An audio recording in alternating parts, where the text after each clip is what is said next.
Na aula de hoje nós vamos aprender o que é uma interface.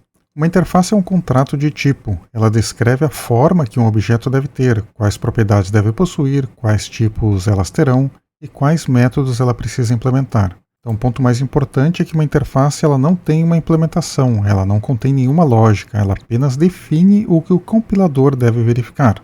Vamos fazer uma analogia. Pense em uma interface como uma planta de casa. A planta ela define onde a cozinha, o quarto e o banheiro devem estar. Ela é um contrato, um guia. A planta não é a casa, mas garante que a casa construída siga o plano. Então vamos criar uma interface básica para ver como é que funciona. A gente usa a palavra-chave reservada interface, espaço, o nome da interface que a gente está criando. Vamos criar aqui uma pessoa, onde eu defino que ela vai ter os atributos nome, do tipo string, vai ter uma idade do tipo number e vai ter um método que deve ser implementado, que é o apresentar. E ele vai retornar uma string. Agora a gente pode criar um objeto baseado nessa pessoa. Então vou criar um const p, vai ser da interface pessoa, e aqui nós temos então que implementar tudo o que está pedindo ali. Se eu passar aqui o mouse sobre o p, ele está dizendo que a gente precisa implementar aqui as propriedades nome, idade e o método apresentar. Então, o meu objeto vai ter o nome, nós podemos botar aqui Ana, idade, vamos botar 30, e o método apresentar, ele deve retornar então uma string, então eu boto aqui um return, olá, sou, vamos botar aqui this.nome e tenho this.idade. Então, com isso aqui, a gente tem a implementação dessa interface por esse objeto pessoa. Está nessa variável, tá nessa constante p. Então, se eu rodar aqui um console log p.apresentar, rodar aqui meu npm rundev, ele deve retornar aqui a string, olá, sou a Ana e tenho 30 anos, que são os dados, os atributos desse objeto pessoa. Se eu tentar criar aqui um objeto apenas com o nome, veja que o compilador ele vai reclamar, dizendo que aqui a propriedade idade está faltando nesse tipo aqui. Então ele é obrigatório para a pessoa. Então eu estou obrigando a qualquer objeto que siga essa interface a implementar o nome, a idade e apresentar. Mas as interfaces elas também nos dão flexibilidade. Nem toda propriedade ela precisa ser obrigatória. Então, para definir uma propriedade opcional, a gente usa o ponto de interrogação, é o nome da propriedade seguido do ponto de interrogação. Aí ela vai indicar que pode ou não existir no objeto. E também nós podemos criar propriedades do tipo read-only, ou seja, uma propriedade marcada com esse read-only e ela só pode ser atribuída na hora da inicialização. Depois disso ela não pode mais ser alterada. Então vamos fazer um outro exemplo. Eu vou criar aqui uma interface produto, onde eu tenho um ID que vai ser do tipo read-only, então ele não vai poder ser alterado uma vez que ele foi criado. Eu vou ter o nome do produto, que vai ser uma string, e o preço eu vou tornar ele opcional botando esse ponto de interrogação, e ele vai ser um number. Vamos criar um produto baseado nessa interface.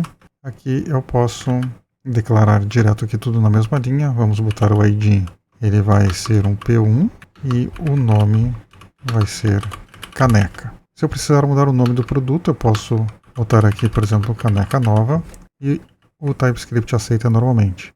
Mas se eu quiser alterar o ID, ele vai reclamar, dizendo que aqui nós não podemos fazer isso porque o ID ele foi declarado como uma propriedade do tipo read-only, ou seja, somente leitura. Então, uma vez que foi inicializado aqui com P1, eu não posso mudar mais esse valor. Se eu rodar o npm run build, o TypeScript vai executar o seu compilador, ele vai dar exatamente a mesma mensagem que o Visual Studio Code nos alertou ali. Então, as interfaces elas são versáteis e podem ser usadas para tipar mais do que apenas objetos simples. Então, nós podemos tipar funções também. Vou criar aqui uma interface chamada somador. E essa somador aqui nós vamos ter uma função. A gente bota assim os parâmetros, como se fosse uma função normal. Então estou dizendo que essa função ela vai receber dois parâmetros, o a e o b, ambos são number e deve devolver um number. Então agora eu vou criar aqui uma constante soma, que ela vai ser do tipo somador, da interface somador. Ela aqui recebe os parâmetros x, y e é uma run function que vai então devolver aqui a soma desses dois valores. Então nós podemos fazer o uso da função normal aqui, que ele vai funcionar da mesma forma. Se eu rodar aqui o npm run dev, o resultado vai ser, como esperado aqui, vai ser o 5. Então nós também podemos tipar funções utilizando as interfaces. Outro exemplo das interfaces, se você precisa de um objeto com chaves dinâmicas, mas que os valores tenham o mesmo tipo, nós podemos também fazer isso com as interfaces. Então vou criar aqui uma interface chamada dicionário, onde eu vou definir que vai ter uma chave string. Estou definindo que qualquer chave string tem um valor number. Então como é que isso funciona na prática? Eu vou criar aqui uma constante scores, vou dizer que ela é da interface dicionário, e nós podemos botar assim. Então a chave é string e ela vai ter um number. Bob, que é o nome, e vai ter aqui uma nota. Então se eu tentar atribuir aqui uma Carol e botar uma string, o Visual Studio Code ele vai reclamar aqui dizendo que esse tipo string ele não é atribuível a um tipo number. Então tem que seguir esse contrato aqui da interface. Estou dizendo que todas as chaves elas são dinâmicas e são do tipo number. Então, por exemplo, aqui eu posso também fazer dessa forma: scores Carol recebe 12. E se eu imprimir aqui no console log, normalmente scores.alice, nós vamos ter ali o resultado de 10. Então podemos também atribuir com essa sintaxe, botando a sintaxe normal do dicionário no TypeScript, onde a gente bota o abre e fecha colchetes e o nome da chave. Então eu consigo atribuir por aqui também, depois da definição ele aceita. Se eu tentar botar uma string aqui, ele não vai deixar. Agora vamos ver uma outra utilidade das interfaces. Uma classe ela pode usar a palavra-chave implements para garantir que ela cumpre o contrato de uma interface. Se a classe ela não implementar todos os membros da interface, o compilador vai gerar um erro. Então se eu tiver uma interface, por exemplo, botar com o nome iAnimal, então esse i aqui no início é de interface, mas esse nome pode ser qualquer nome, apenas uma padronização. Eu vou dizer que o meu animal ele vai ter que ter um nome de uma string e ele vai ter que fazer um som através desse método que não me retorna nada. Então vamos implementar a classe cachorro. E eu digo que ela implementa a interface iAnimal. Aqui agora, como eu não implementei nada ainda, ele está dizendo que o cachorro não está implementando de forma correta a interface iAnimal. Está dizendo que está faltando a propriedade nome e o método fazer som. Então nós podemos criar um construtor normalmente.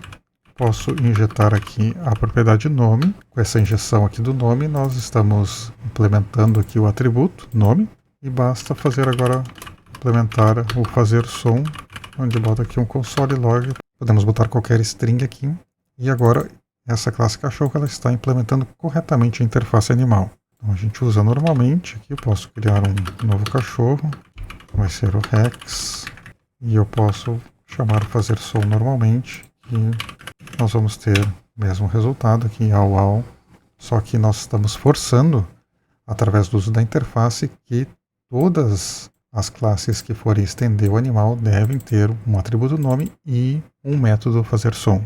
A gente pode inclusive fazer que uma classe implemente múltiplas interfaces, o que não é possível com a herança que nós vimos anteriormente. Então eu posso ter aqui uma interface, vou chamar ela de voável, então vai ter a propriedade de voar, e uma outra interface aqui, vamos chamar ela de nadável.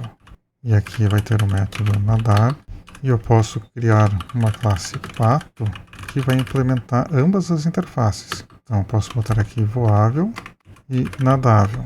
Então aqui, para que aceite o contrato das duas interfaces, eu tenho que implementar os dois métodos. Então eu preciso do método voar, boto aqui um console log pato voando e preciso também do nadar.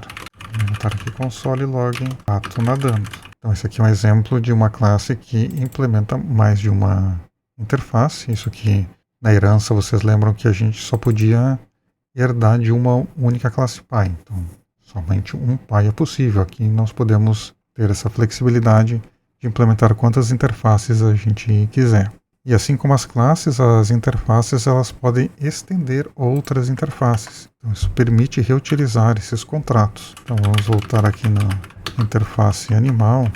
O nome vai ser string. E eu tenho uma outra interface chamada mamífero, que ela pode estender a minha interface animal, botando mais algumas outras características. Então eu posso fazer aqui, adicionar uma nova propriedade, tem pelo boolean, que não tem aqui no animal. Estou estendendo ela. Então se eu criar aqui um gato da interface mamífero, nós podemos botar o nome do gato normalmente, chamar de Mimi, e o tem pelo eu posso botar true. Essa aqui é uma outra forma de uso das interfaces, permitindo a extensão delas. Então aqui nós temos um comparativo de interface e classe abstrata. A questão é quando utiliza uma e quando utiliza outra. Essa é uma das perguntas mais importantes sobre a orientação a objeto em TypeScript. Então, a interface, o que define? É quando nós queremos apenas a forma, ou seja, um contrato. Já a classe abstrata, a forma e a implementação, ou seja, lógica e estado. O que define é o que você vai decidir ali, se vai usar a interface ou classe abstrata, dependendo do que você quiser. Com relação à lógica, as interfaces ela não tem nada de código executável, ela é apenas um contrato, sem nenhuma implementação, e a classe abstrata ela pode ter alguns métodos implementados. A interface também não pode ter construtor, a classe abstrata pode, e nós podemos ter múltiplos pais na questão da interface, como nós vimos. Nós podemos ter uma classe implementando a interface A, a interface B, etc. Enquanto que a classe abstrata, na herança, só pode herdar de apenas uma única classe base. Então, o uso principal da interface serve para definir contratos e modelos de dados, que são os Data Transfer Objects, os DTOs. Enquanto que a classe abstrata ela serve para reutilizar o código, modelar relações do tipo E1 e definir lógica de estado compartilhado. Como conclusão, então, você vai usar a interface quando você só precisar descrever a forma de um objeto ou garantir que uma classe tenha certos métodos, enquanto que você vai usar uma classe abstrata quando precisar de um modelo que também compartilhe código ou estado. São, no caso, os atributos e métodos protected. Então, as interfaces a gente usa com contratos puros, por exemplo, para formas, para DTOs, para parâmetros, APIs, e a classe abstrata quando há comportamento compartilhado, então métodos já implementados e estados que subclasses herdarão. Então, para deixar mais claro essa comparação aqui de interface e classe abstrata, vamos fazer um exemplo. Então eu vou criar aqui uma interface chamada logger. Vamos ter um método log que vai receber uma string e retornar uma string. Aqui eu escrevi errado, é logger. Depois vamos ter uma classe aqui chamada console logger. Ela vai implementar o logger e nós temos então que implementar o método. Então, log msg, uma string, apenas vamos imprimir um console log da mensagem. Apenas para entendermos bem claro esses exemplos. Então aqui na verdade eu quero que não retorne nada, vamos botar um void. E se a gente fosse implementar uma classe abstrata, nós teríamos algo do tipo uma classe base chamada baseLogger, onde eu poderia ter aqui, por exemplo, um prefixo. Aqui vamos botar app. Então aqui já tem mais alguma lógica, enquanto que aqui na interface a gente só define o método. Aqui eu vou dizer que eu tenho um método abstrato, que vai ter que ser implementado pelas classes filha, que seria string void. É exatamente a mesma assinatura aqui da nossa interface. E eu vou ter um método implementado aqui, que vai ser o mostrar. Então vai ser um msg, string. Aqui eu boto um console log. Podemos botar ali o prefixo. No caso temos que botar o this, prefix e a mensagem aqui ao lado. Para eu fazer o uso dessa classe baseLogger, eu posso criar uma file logger. Ela vai estender a minha baseLogger. E eu posso, por exemplo, ter aqui uma implementação onde eu iria gravar num arquivo. Não vou mostrar a implementação completa, mas aqui então seria gravar mensagem no arquivo. É apenas para entender o conceito da diferença então da interface, onde nós apenas especificamos o contrato, dizendo que qualquer um que implementar essa interface vai ter que implementar o método log, que foi o que nós fizemos aqui com a classe console logger. De forma diferente, as classes abstratas, então, por exemplo, a baseLogger, nós já temos uma definição de atributos aqui, com valor. Nós temos também um método implementado e deixamos esse método log como abstrato para que seja implementado pelas classes filhas para fazer a implementação que fosse necessária. Por exemplo, eu queria aqui a file logger, que estende a baseLogger e vai escrever mensagens em arquivos. Eu poderia ter também uma outra classe aqui, que seria a classe consoler logger 2, por exemplo, ela estendendo a base logger, também poderia ser feito assim. Isso aqui também funciona, eu estou implementando a mensagem, então eu boto aqui o meu console logger 2, ele está estendendo o base logger, então nós podemos escolher a implementação, depende de cada tipo, de cada situação.